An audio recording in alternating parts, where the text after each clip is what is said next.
Dans les pays occidentaux, la tendance est de se plaindre du bruit d'un train. Rien de tel en Éthiopie. Ici, chacun sait que sa sirène, son cliquetis, les cris de ses passagers sont les signes que même malade, il respire toujours. Et tous espèrent que la France se souviendra un jour de ce train, construit par ses ingénieurs voici plus d'un siècle, qui lui ne l'a pas oublié.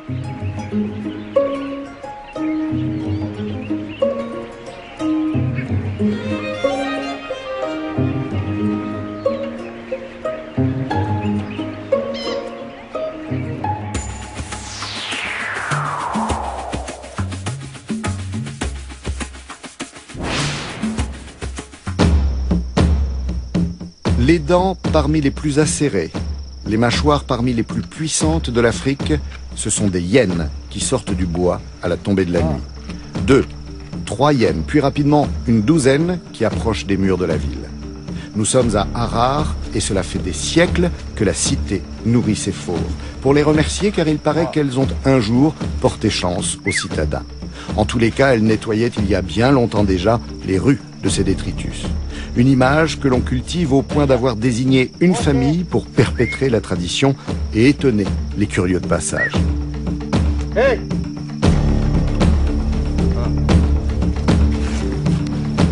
La nuit s'installe, les hyènes s'en vont, repus. Et c'est d'abord l'appel du muezzin qui va réveiller Harar, suivi de chants orthodoxes.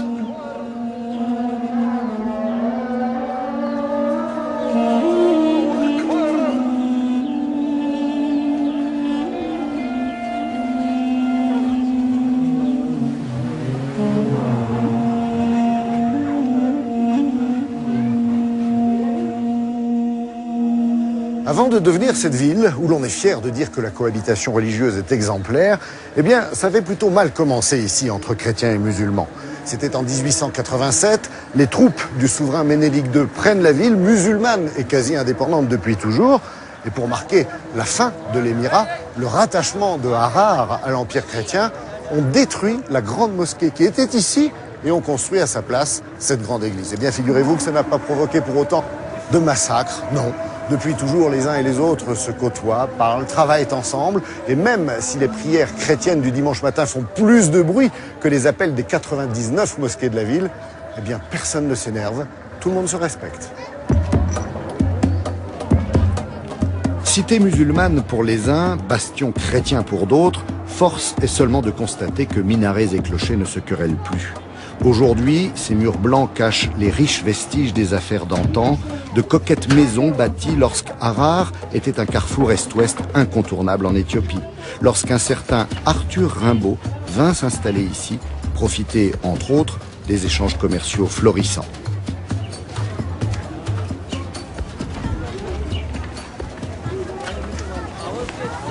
Un sourire, un petit signe. Cette rue est tellement étroite que quand on se croise, on est obligé de se saluer. Elle s'appelle la rue de la Réconciliation. Joli, non?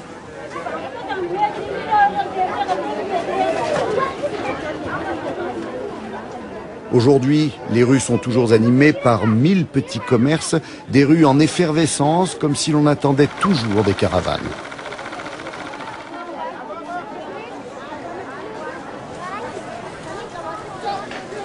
Midi, on entre tout doucement dans la léthargie de l'après-midi parce que même si l'Éthiopie est le premier exportateur de café du continent, ici c'est le Tchad qu'on lui préfère, la deuxième grosse production du pays. Le Tchad, ce sont ces feuilles que l'on mâche traditionnellement dans toute la corne de l'Afrique avec un certain délice, au point d'y laisser la majeure partie des revenus des familles.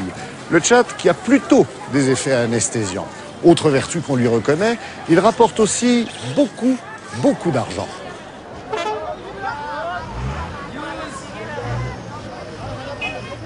Quand le soleil se couche sur Awadai, la petite ville située 10 km au nord d'Harar s'anime. Tous les producteurs de la région arrivent ici avec leurs récoltes. Dans chaque colis, des branches de tchat, l'appellation éthiopienne du khat. Pour Mustapha, c'est le début d'une longue nuit de tractation. À la forme des feuilles, il doit repérer du premier coup d'œil les différentes qualités. Le prix en dépend. Celle-là seulement, je la prends à 25 et celle-là à 20. D'accord pour 25, mais pour les deux pareils. Bon ben alors reprends-les. J'en achète aucune. Je ne paierai pas plus. Si c'est pas assez pour toi, t'as qu'à laisser tomber.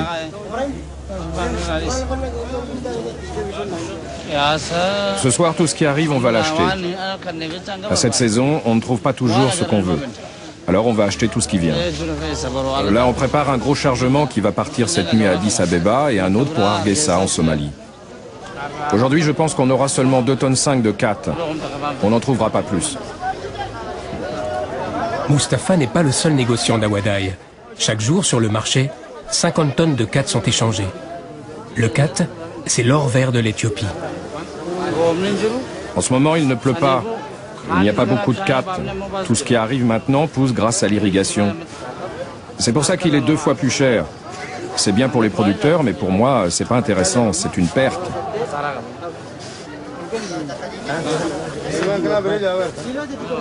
Le comptable, c'est la mémoire de Mustapha. Il prend note de toutes les transactions. Et pour rester éveillé, comme tout le monde ici, il broute du khat. On travaille seulement le soir, parce que pendant la journée, le soleil abîme le khat. Si on faisait ça en pleine chaleur, les branches sécheraient et on ne pourrait plus les vendre. On travaille la nuit parce qu'il fait frais. Regarde-le bien.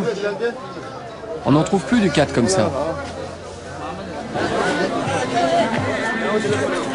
Les boutiques du marché restent ouvertes 24 heures sur 24, sans interruption. On travaille la nuit parce que c'est la vente du khat. C'est à ce moment-là que les clients viennent. Quand les paysans ont bien vendu leur khat, ils viennent se faire coiffer.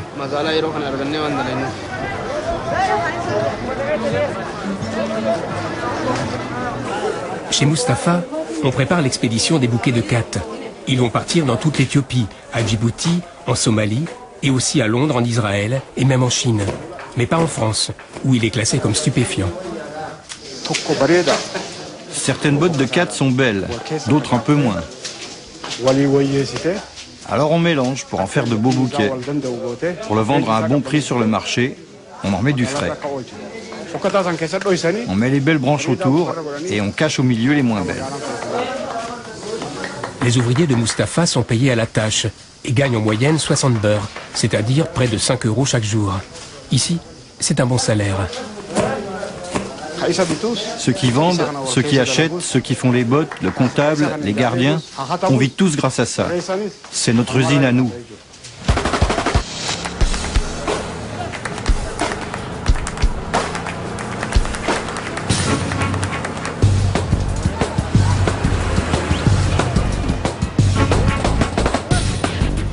Aujourd'hui, c'est un grand jour pour Mustapha et ses associés. Ils inaugurent leur nouvel immeuble, le plus grand de la ville. Un signe de réussite.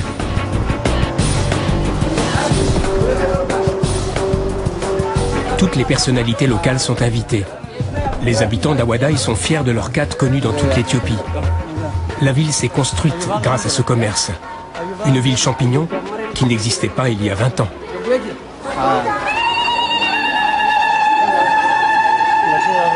Même aujourd'hui, Mustapha continue de prendre les commandes. Les affaires ne s'arrêtent jamais. Avec mes 3 associés, nous avons financé la construction de cet immeuble avec ce qu'on gagne grâce au commerce du khat.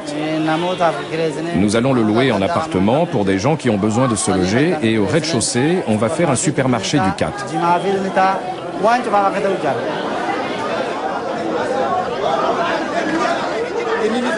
Il y en a qui considèrent le khat comme de la drogue.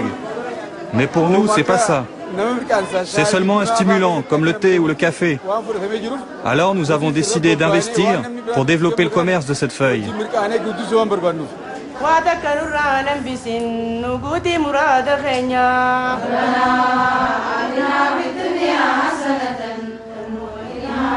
Ici, le khat est toujours teinté de religion. Dans cette région Oromo, pas de rencontre sans khat. Des feuilles que l'on mastique et qui stimulent le corps et l'esprit.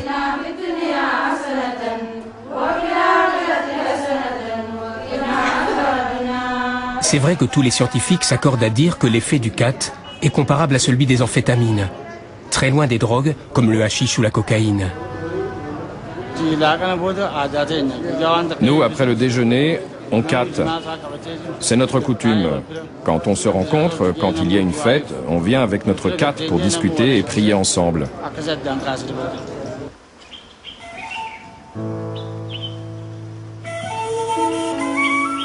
La ville se trouve au cœur de la plus grande région de production de khat d'Éthiopie. 1500 mètres, c'est l'altitude parfaite pour le développement des arbustes plantés sur les terrasses.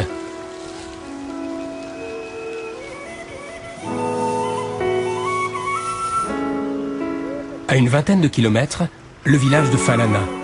Comme la plupart des habitants de la région, Abdul Malik est producteur de khat. Les plantations de café ont été progressivement remplacées par cette culture plus rémunératrice. Sans cette eau, le khat ne peut pas pousser pendant la saison sèche.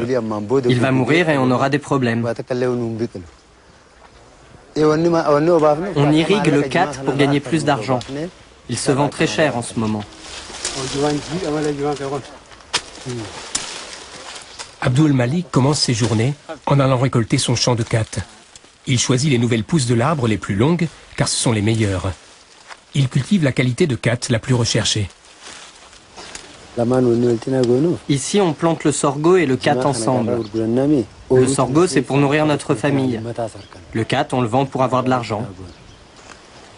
Avec ce khat, j'éduque mes enfants et je fais vivre ma famille. Toute notre vie est basée sur ce champ de khat.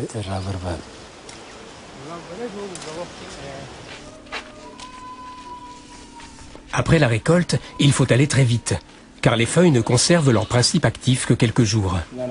Le khat récolté ce matin doit être ce soir sur le marché d'Awadai. Alors toute la famille se met au travail pour préparer les bottes.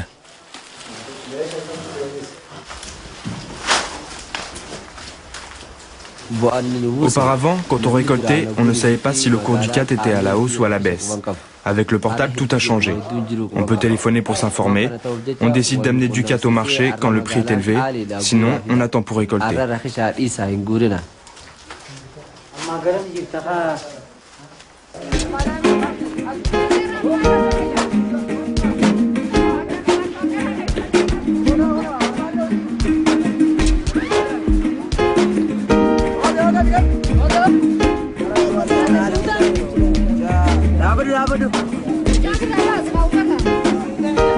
Ils sont des centaines de petits transporteurs qui, tous les après-midi, sillonnent les pistes pour ramasser les bottes de khat et les apporter au marché d'Awadai. Ça rapporte plus que le transport des personnes.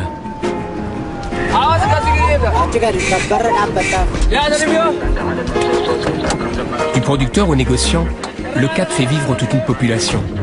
Mais tout le monde ne fait pas fortune pour autant.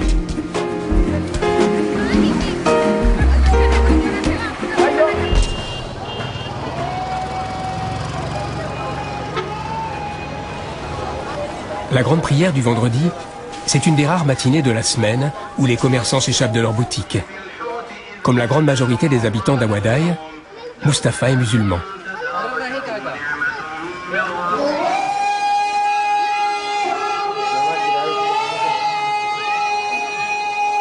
Le khat, la feuille d'Allah, a toujours été associé à l'islam. Au XVe siècle, ses propriétés stimulantes étaient appréciées par les mystiques musulmans qui voulaient rester éveillés pendant leurs prières. Mais pour l'imam d'Awadai, le khat ne fait pas l'unanimité chez les musulmans. Dans la religion musulmane, certaines choses sont haram, interdites, et d'autres halal, autorisées. Entre les deux, il y a une certaine marge, et les oulémas ont considéré que le khat en faisait partie. Car quand on broute le khat longuement, on finit par atteindre un état qu'on appelle le mirkana. Et cet état perturbe l'esprit, il le modifie. Voilà pourquoi un grand ouléma de notre région a statué que le khat n'était ni interdit ni autorisé, mais dans l'entre-deux. Il relève de la responsabilité des hommes.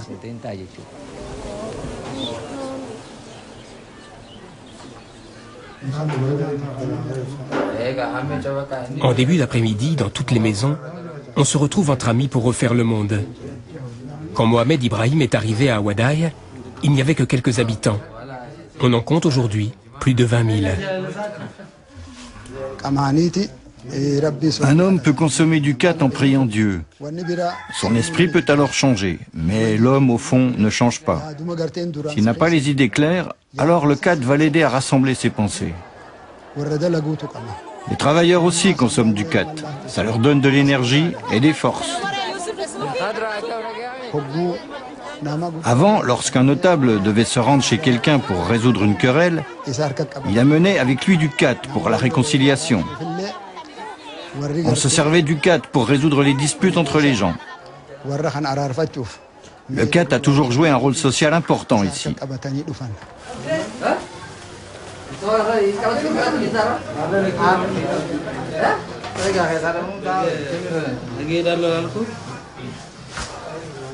Mon père ne faisait pas le même travail que moi. Il était paysan. Moi, je n'ai pas fait d'études.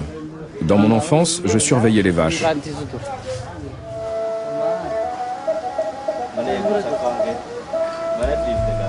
Aujourd'hui, la famille de Mustapha est devenue riche, grâce au khat.